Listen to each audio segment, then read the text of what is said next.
Hey guys, this is Broheen here. Thank you for joining me today for learning how to defeat the first boss in Grim Awakening T2 raid. So ready check is up.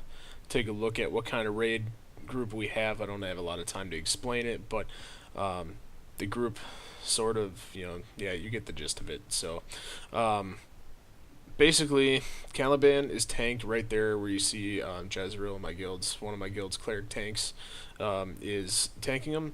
We have one person set aside to do boulders, so the bard is usually the one doing the boulders. So you drop a boulder to the right. Once that boulder's dropped, the raid moves back to the left of that boulder. Now the person dropping the boulder has to move back into the left of the raid and drop the next boulder there. What you're seeing there, that Soul Shatter, is a debuff that gets put on one person every few seconds, or every 10 seconds or so, somewhere around there. And the Soul Shatter person has to line of sight the raid, so he has to run around to the front right of the boulder. Now what you're seeing there is the gaze. It actually happened to me.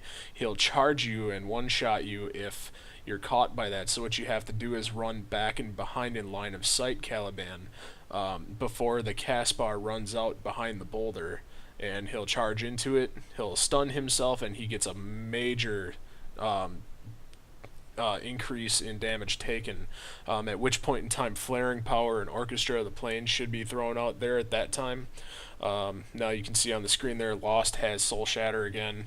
I think he may have missed this one, but what he's supposed to do is run around to the front right of that, around the front to the right of the right boulder, and line of sight the group. Now you can see the boulders have AoE radiating off them. You can run through it quickly if your healer is competent, but you cannot stand in it. You will die if you stand in it. So, well, it looks like he did get it, except he ran around the back, which is naughty. So now I have a flaming swirl of fire underneath me. That's fine. I can be anywhere I want at this point in time. Like, I moved out of the way of his charge there, but eventually a second person will get that, and the two swirling flames cannot touch. So usually when the first person gets it, they move around to the front left of the left boulder, in front of the left boulder, and the second person just stays stacked with the raid. So you can see the second one way out there.